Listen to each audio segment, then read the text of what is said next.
সকাল বন্ধুরা, তোমরা সবাই কেমন আছো? আশা করছি সবাই খুব ভালো আছো, আর আমিও ভালো আছি। আজকে একটা নতুন ব্লগ ভিডিও নিয়ে তোমাদের সামনে চলে আসলাম। এখন মোটামুটি সকাল 7টা মতন বাজে।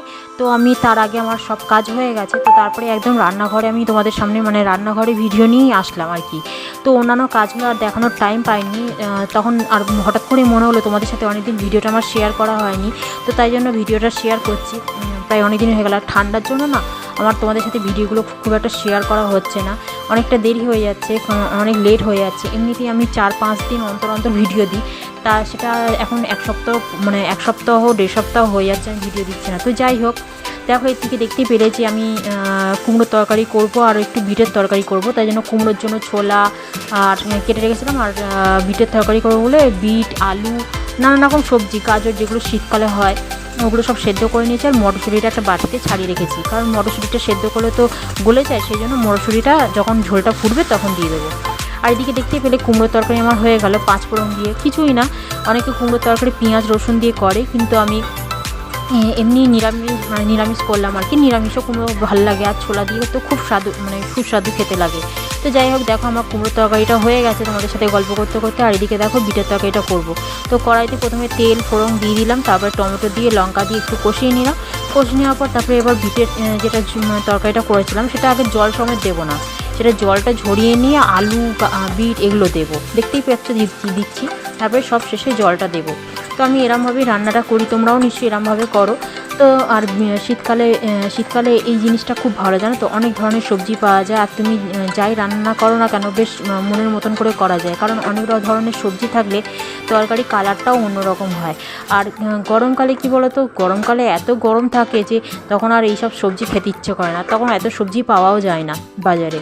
শীতকালেই এত সবজি পাওয়া যায়, আর তখন করতেও টাইম লাগে, আর খেতেও বেশ ভালো লাগে। নানান রকম সবজি দিয়ে চাউমিনও অনেক ধরনের সবজি দিয়ে করা যায়।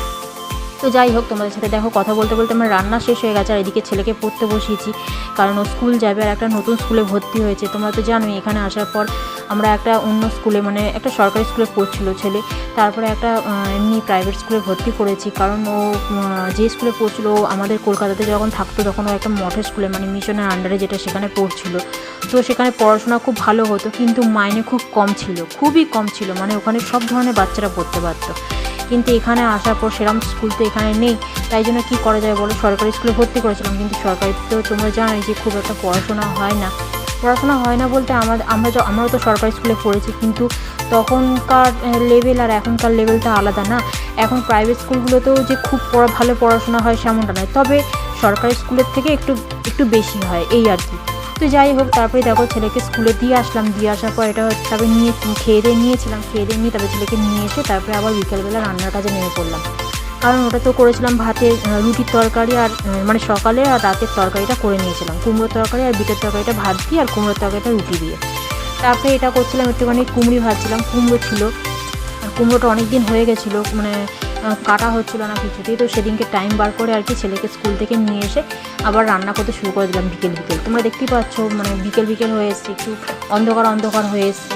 তো যাই হোক, এদিকে দেখতে পেলে আমার কুমড়িটা হয়ে গেছে কড়া, আর এদিকে আমি কড়াইতে একটুখানি বসিয়ে দিয়েছি এলাচ তেজপাতা ঘি দিয়ে, একটুখানি গাজরটা কুচিয়ে নিয়েছিলাম, এটা গাজরটা ভাজা করছি, আর গাজরে একটু হালুয়া করব। আর আমার কাছে যেহেতু একটাই গাজর ছিল, তো তাই জন্য আমি একটুখানি অল্প করেই করলাম, পরে আবার বেশি করে করব। আর গাজরের হালুয়া এগুলো আমার বর ছেলে এগুলো খেতে খুব ভালোবাসে, আমিও একসময় খেতাম এগুলো, কিন্তু তোমরা তো জানোই যে আমার শরীরে প্রবলেম আছে, একটু আমাশয় প্রবলেম আছে, সেই জন্য আমি খুব একটা খেতে পারি না, আমার খাওয়া অনেক কিছু বারণ আছে, তাই জন্য খেতে পারি না।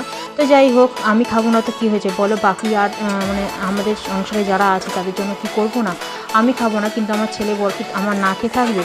তাদের জন্য আমাকে করতেই হয়, তাদের জন্য আমি করি, আর ভালো লাগে। আর রান্না যখন করতে শুরু করি না, তখন আমার মনে হয় যেন আমি অনেক রকম পদ করি, কিন্তু একটা সময় শরীর তখন ইচ্ছে হয় না, করতে ইচ্ছে হয় না, আর ঠান্ডার জন্য না আরও যেন মনে হয় করতে ইচ্ছে হয় না। ওই জন্য বিকেল সব করে রাখি, যতটা পারি বিকেল করে রাখি, রাত হয়ে গেলে আর কিচ্ছু করতে ইচ্ছে হয় না। ছেলেকে পড়তে নিয়ে যায় না, এই সবের মাঝখানে না তখন আর রাত হলে না তখন ঘুম পায়, চেয়ারে বসে বসে ঘুমায়। তোমাদেরও নিশ্চয়ই এরকম মনে হয়। তো যাই হোক, তারপরে একটু গাজরের পায়েস করে নেওয়ার পর তারপরে ছেলের একটু ছুটি ছিল পড়ার সেদিনকে, তাই জন্য একটুখানি বেরিয়েছিলাম বই মেলাতে যাব। আর এদিকে দেখতে পাচ্ছ সেজেগুজে রেডি হয়ে পড়েছি। কোথাও যাওয়ার কথা হলেই না খুব মানে খুব আনন্দ হয়, কেন বলো তো? আর আমি ঘুরতে খুব ভালোবাসি, কোথাও যাওয়ার কথা হলেই আমার আনন্দে একদম মন হয়ে যায়। তো যাই হোক, আর ছেলেটাও ঘুরতে যেতে পারে না, সেই জন্য আর কি, আর ওর বাবাও অফিস থেকে তাড়াতাড়ি চলে এসেছিলো একটুখানি বইমেলাতে যাব বলে। তো তাই জন্য আর কি বইমেলাতে চলে গেছিলাম তারপরে নিয়ে। আর এদিকে দেখতে পাচ্ছ কত ধরনের বই রাখা আছে, অনেক ধরনের বই ছিল আর কি। আর মানে ভূতের বই আমি দেখছিলাম ভূতের বই, কারণ আমার শাশুড়ি বলেছিল একটা ভূতের বই নিতে, তাই জন্য আমি দেখছিলাম যে কোন বইটা এর। আর আমি জানো তো, এই এক সময় এই বইগুলো মানে দেখছিলাম আর ভাবছিলাম এই বইগুলো আমি এক সময় গল্পের বই খুব পড়তাম, মানে বিয়ে যখন হয়নি আমার তখন আমি খুব পড়তাম। এখন আর পড়া হয় না ছেলের জন্য আর সংসারের চাপের জন্য, তো পরে আবার পড়বো, সময় তো আছে, তাই না? তো যাই হোক, তারপরে দেখতে পাচ্ছ ফুলগুলো এরকমভাবে সুন্দরভাবে সাজিয়েছে, খুব ভালো লাগছিলো দেখতে। আর ওরকমভাবে থোকাভাবে মানে ফুটেছিল, তো খুব ভালো লাগছিলো। তো যাই হোক, তারপরে বাড়ি চলে আসলাম। বাড়িতে এসে এবার খাওয়া দাওয়া করবো, রুটি করবো শুধু, তাহলেই হয়ে যাবে। আমার ব্লগটা আমি এখানে শেষ করছি। তোমরা ভালো থেকো, সুস্থ থেকো, টাটা।